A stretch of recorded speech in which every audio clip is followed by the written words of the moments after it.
আসসালামু আলাইকুম, welcome to Arif academy. আজকে আমরা মূলত আয়ের স্পিকিং সেকশনের কিছু টিপস নিয়ে আলোচনা করব। আমরা প্রায়ই আয়েলস স্পিকিং সেকশনটিতে বেশ সমস্যার সম্মুখীন হই। তো এক্ষেত্রে আমাদের কমনলি যে মিস্টেক্সগুলো রয়েছে সে সম্পর্কে আলোচনা করব এবং পরবর্তীতে আমাদের কনফিডেন্স বিল্ড আপের জন্য আমরা কি কি করতে পারি সেটা নিয়েও বিস্তারিতভাবে কথা বলবো। সো চলো শুরু করা যাক। তো এখানে আমি দেখতে পাচ্ছি আমাদের কিছু স্কোরিং ইনসাইটস এবং কমন মিস্টেক্স রয়েছে। তো আমরা ফার্স্টে স্কোরিং ইনসাইটস সম্পর্কে জানবো। স্কোরিং ইনসাইটসগুলো হচ্ছে এমন জিনিস যেটা মানে যেই প্যারামিটারের উপর বেস করে আমাদের এক্সামিনার মেইন এক্সামে আমাদের মার্কিং করে থাকে। সো আমরা এক্সাম দিতে যাওয়ার আগে এটা আসলে আমাদের জানাটা খুবই দরকার। এতে করে আমরা ওই সেগমেন্টগুলোতে নিজেদেরকে ডেভেলপ করার সুযোগ পাবো। ওকে, সো প্রথমে যদি আমরা দেখি যে স্কোরিং ইনসাইটসে কী রয়েছে, ফ্লুয়েন্সি অ্যান্ড কোহেরেন্স। এর মানে হচ্ছে আমরা যখন স্পিকিং সেকশনে কথা বলি এক্ষেত্রে আমাদের ফ্লুয়েন্সিটা কেমন, অর্থাৎ আমরা হচ্ছে কোনো পজ দেই কিনা বা টানা কথা বলে যেতে পারি কিনা, ঠিক আছে, লং পজেস ছাড়া, সেটা হচ্ছে আমার ফ্লুয়েন্সি অ্যান্ড কোহেরেন্সের মধ্যে পড়ে। সো এক্ষেত্রে আমাদেরকে অবশ্যই অ্যাভয়েড করতে হবে লং পজেস। অর্থাৎ আমরা কিন্তু অনেক সময় কি করি যে মানে কোনো একটা অ্যান্সার করতে করতে লং পজ দিয়ে দিই বা থেমে যাই, ঠিক আছে, যেটা করা যাবে না। এবং পরবর্তীতে দেখতে পাচ্ছি লিঙ্কিং ওয়ার্ডস, যেটা আমরা কিছুক্ষণ পর দেখব যে কি কি লিঙ্কিং ওয়ার্ডস আমরা ইউজ করতে পারি। ওকে, তারপর দেখতে পাচ্ছি আমার লেক্সিক্যাল রিসোর্স রয়েছে। লেক্সিক্যাল রিসোর্স হচ্ছে আমাদের ভোকাবুলারি রেঞ্জটা কেমন, অর্থাৎ আমরা আমাদের কথায় কতটুকু অ্যাডভান্স ভোকাবুলারি ওয়ার্ড ইউজ করছি বা আমরা বারবার একই শব্দ রিপিট করছি কিনা, রিপিটেশন অফ ওয়ার্ডস হচ্ছে কিনা, এটা হচ্ছে মেইনলি আমাদের লেক্সিক্যাল রিসোর্সের আন্ডারে পড়বে। এবং এক্ষেত্রে আমাদের টপিক রিলেটেড ভোকাবুলারি ইউজ করতে হবে। একই সাথে আমাদের কোনো রকম রিপিটেশন করা যাবে না। ওয়ার্ড রিপিটেশন করলে আমাদের ব্যালেন্স করতে আলটিমেটলি লো হয়ে যাবে। ওকে, এবং কিছু ন্যাচারাল ইডিয়মস অবশ্যই আমাদের ইউজ করতে হবে। 3 নম্বর দেখতে পাচ্ছি আমাদের গ্রামার রয়েছে। সো এই গ্রামারের ক্ষেত্রে আমরা যে মিস্টেকটা কমনলি করে থাকি, যেমন কিউ কার্ড সেকশনে মেইন অনেক সময় জানতে চাওয়া হয় যে describe an event. Okay, so এই ধরনের জিনিসের ক্ষেত্রে আমরা যখন পাস্ট ইভেন্ট ডেসক্রাইব করি সেক্ষেত্রে আমরা অনেক সময় প্রেজেন্ট পাস্ট মিক্স আপটা করে ফেলি। ওকে, সো এই মিক্স আপটা কিন্তু করা যাবে না। যখন আমি পাস্টের কোনো একটা ইভেন্ট বর্ণনা করব তখন কিন্তু আমাকে পুরো কথা জুড়ে আমার পাস্ট টেন্স ধরে রাখতে হবে। ওকে, এক্ষেত্রে আমাকে আমার প্রেজেন্ট পাস্ট বা প্রেজেন্ট ফিউচার মিক্স আপ হয়ে গেলে প্রবলেম। সো এটা মিক্স অফ টেন্স এটা করা যাবে না। ওকে, দেন হচ্ছে আমাদের বেসিক কিছু এরর, যেমন এস বাই এস যুক্ত করা বা স্পেলিং মিস্টেক, এগুলো অবশ্যই অ্যাভয়েড করতে হবে। এবং লাস্টে দেখতে পাচ্ছি প্রোনাউন্সিয়েশন, যেটা হচ্ছে আমার উচ্চারণ। সো উচ্চারণের ক্ষেত্রে আসলে আমাদের অ্যাকসেন্ট এক একজনের এক এক রকম হতে পারে, দ্যাটস ট্রু, বাট আমাদের সাউন্ডটা যেন ক্লিয়ার হয়। মেইন কথা হচ্ছে আমি যখন এক্সামিনার সামনে কথা বলছি, সো আমার কথাটা যাতে তার কাছে পরিষ্কারভাবে শোনা যায়, মানে আমি কি বলতে চাচ্ছি বা কি বোঝাতে চাচ্ছি সেটা যেন সে স্পষ্টভাবে বুঝতে পারে। এবং কমিউনিকেশনের মেইন ফোকাসই কিন্তু এটা, যে একজনের কথা আরেকজন স্পষ্টভাবে বুঝতে পারা। ওকে, so the sound should be clear, correct word stress and intonation. Okay, so এইগুলো ছিল আমাদের মূলত স্কোরিং ইনসাইটস। পরবর্তীতে যদি দেখি আমাদের কিছু কমন মিস্টেক্স যেগুলো আমরা স্পিকিং এর ক্ষেত্রে করে থাকি, তো প্রথমে আমি দেখতে পাচ্ছি আমাদের মেমোরাইজিং অ্যান্সার। ওকে, সো এই মেমোরাইজিং অ্যান্সারটা কি, এটা বিশেষ করে পার্ট 1-এর ক্ষেত্রে হয়ে থাকে।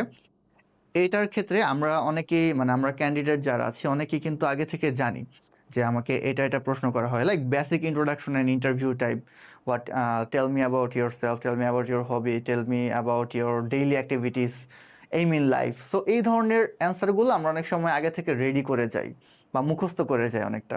সো এই মুখস্থ টাইপ বা মেমোরাইজিং টাইপ অ্যান্সারগুলো কিন্তু যখন এক্সামিনার আমার কথা শুনে তখন কিন্তু সে মানে আমাদের কথার ফ্লোতেই বুঝতে পারে he or she is memorising, has memorised answer. So এটা হচ্ছে করা যাবে না অবশ্যই।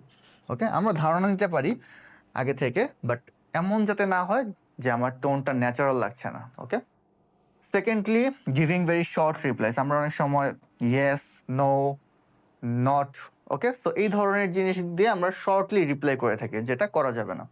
স্পিকিং টু ফাস্ট, এটা আসলে আমরা অনেকে যারা আগে থেকে ডিবেট করে অভ্যস্ত বা অনেকে আছে এরকম যে খুব দ্রুত কথা বলি, সো আমরা মনে করি যে দ্রুত কথা বললে মনে হয় জিনিসটা বেটার হবে।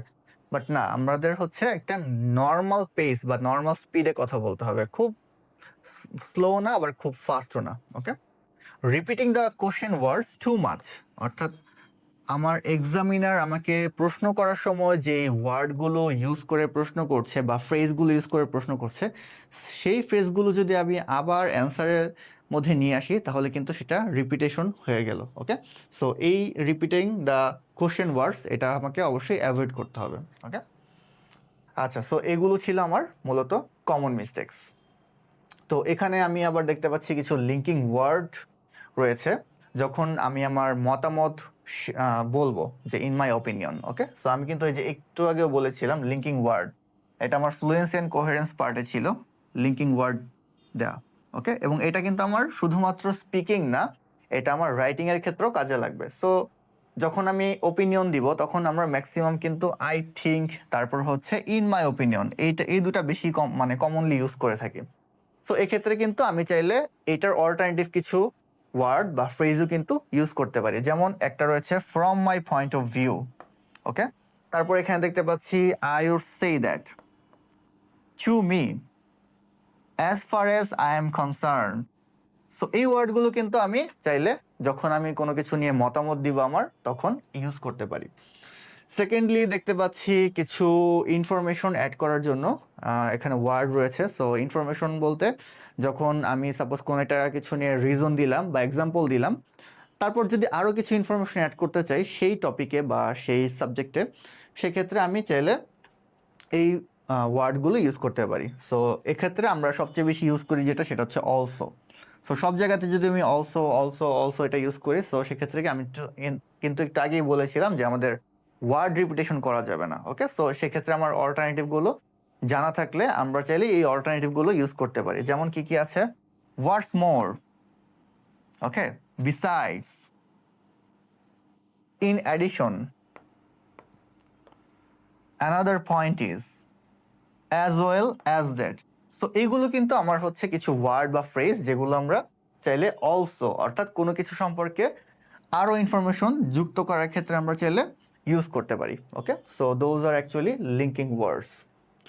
ওকে, সো এখানে কিছু কনফিডেন্স টিপস দেওয়া আছে। অ্যাকচুয়ালি আইএলটিএস স্পিকিংয়ের ক্ষেত্রে কনফিডেন্সটা খুবই ইম্পর্টেন্ট, কারণ আমাদের কনফিডেন্স লেভেলটা যদি লো থাকে, একদিকে যেমন আমাদের পারফরমেন্সটা ড্রপ করে, অন্যদিকে এক্সামিনারের কাছেও কিন্তু সেটা বেশ ভিজিবল হয়, সেটা আমাদের কথায় হোক, বডি ল্যাঙ্গুয়েজে হোক। সো এই ক্ষেত্রে হচ্ছে আমাদের কনফিডেন্স লেভেলটা অবশ্যই মানে আপ রাখতে হবে, ঠিক আছে, সবসময় বেশি থাকতে হবে। সো এক্ষেত্রে কিছু টিপস এখানে দেওয়া আছে। প্রথমত আই কন্ট্যাক্ট। হ্যাঁ, আমরা অনেক সময় কথা বলার সময় বা অ্যান্সার করার সময় কি করি, এক্সামিনারের দিকে না তাকিয়ে আমরা এদিক সেদিক নিচে এরকম তাকাই। সো এটা হচ্ছে করা যাবে না। জাস্ট স্ট্রেট একটা ভালো আই কন্ট্যাক্ট মেনটেন করতে হবে যখন আমরা কথা বলবো বা অ্যান্সার করবো, because it will show that you are confident enough in front of your examiner. Okay, so just keep your eye contact. Then স্মাইলিংটা তো অবশ্যই খুব দরকার, ঠিক আছে, যেটা হচ্ছে একটা পজিটিভ ভাইব ক্রিয়েট করবে এক্সামিনার সামনে, মনে হবে যে না আপনি confident. And body language, body posture, gesture, body language. হ্যাঁ, বডি ল্যাঙ্গুয়েজ আমরা যে নুয়ে কুজে থাকবো না, স্ট্রেট সোজা হয়ে বসবো এবং আমাদের বডি ল্যাঙ্গুয়েজ যেটা বোঝা যায় যে আমরা হচ্ছে কি কনফিডেন্ট এনাফ। ওকে, সো এগুলো ছিল আমাদের মূলত confidence tip. And skills to adopt. So skills to অ্যাডপ্টটা হচ্ছে আমাদের মূলত একটু আগে যে বললাম যে কনফিডেন্স বিল্ড আপ বা আমাদের প্র্যাকটিসের জন্য। সো এই প্র্যাকটিসের জন্য আমরা রিয়েল এক্সামের আগে কি কি করতে পারি সেটাই হচ্ছে এখানে বলা আছে। তো প্রথমে আমি দেখতে পাচ্ছি watch mock test video online and try to imitate them. So এক্ষেত্রে আমার হচ্ছে এক্সামের আগে আমাদের সবার কাছে স্মার্টফোন বা ইন্টারনেট কানেকশন রয়েছে। তো আমরা যদি সার্চ করি IELTS 8, IELTS 9 স্পিকিং টেস্ট, এক্ষেত্রে কিন্তু আমরা ওই রকম রিলেটেড কিছু ভিডিও পেয়ে যাব বা কন্টেন্ট পেয়ে যাব। এবং আপনি যদি ভিডিওগুলো বারবার দেখেন, ওই সিরিজের কয়েকটা ভিডিও দেখেন, আপনি অ্যাকচুয়ালি বুঝতে পারবেন তখন যে তাদের অ্যাপ্রোচটা কেমন। যারা 8 বা 8.5 পায়, ওদের অ্যাপ্রোচটা কেমন, ওরা কোন অ্যাপ্রোচে হচ্ছে অ্যান্সারগুলো করে। সো ওটা যদি আপনি তখন ইমিটেট করতে যান, ওটা যদি আপনি প্র্যাকটিস করেন ওইভাবে, সেক্ষেত্রে কিন্তু আপনারটাও আস্তে আস্তে, এটা একবারে হবে না, আস্তে আস্তে ডেভেলপ হবে আপনার অ্যান্সার করার যে স্ট্র্যাটেজিটা। সো অবশ্যই আপনার হচ্ছে কি কিছু মক টেস্টের ভিডিও দেখতে হবে। And lastly, participate in mock speaking sessions regularly. Until you develop full confidence. So আসলে যত যা কিছুই বলি মানে আমাদের যে স্কিলটা, আমাদের স্পিকিং স্কিলটা বা অ্যাকচুয়াল আইএলস পরীক্ষার আগে আমাদের যদি ডেভেলপমেন্টটা দরকার হয় সেক্ষেত্রে কিন্তু এক্সাম দেওয়ার বা মক এক্সাম দেওয়ার কোনো বিকল্প নেই। ওকে, সো সেক্ষেত্রে আপনি বেশি বেশি মক এক্সাম দিবেন। যত মক এক্সাম বেশি দিবেন আপনি কিন্তু যখন হচ্ছে মক এক্সাম দিচ্ছেন তখন আপনাকে প্রচুর ব্রেনস্টর্ম করতে হয়, বিভিন্ন টপিক নিয়ে কথা বলতে হয়। সো এই জিনিসগুলো আপনাকে তখন কনফিডেন্ট হতে আরও হেল্প করবে। ওকে, সো আপনি অবশ্যই কি করবেন, মক এক্সাম দিবেন এবং অবশ্যই আপনার মক এক্সামের পরে আপনাকে যে ফিডব্যাক দেওয়া হয় সেই ফিডব্যাক ধরে ধরে আপনি আপনার যেই দুর্বলতার জায়গাগুলো রয়েছে সেগুলো নিয়ে কাজ করবেন, যেটা আমরা আরিফ একাডেমি থেকে করে থাকি স্টুডেন্টদের জন্য। সো এগুলোই ছিল মোটামুটি, এটা ছিল skills to adopt and that's the end here. So এই ছিল মোটামুটি আমাদের স্পিকিং মক এক্সাম নিয়ে কিছু কথা, যেখানে আমরা বলতে চেষ্টা করেছি যে আমরা কমনলি যে মিস্টেক করি এবং লাস্টে আমাদের কনফিডেন্স বিল্ড আপের জন্য কী কী করা লাগে সেটা আমরা ডিসক্রাইব করেছি। সো ভালো থাকবেন সবাই, পরবর্তী কোনো একটা সেশনে আবার দেখা হবে। আল্লাহ হাফিজ।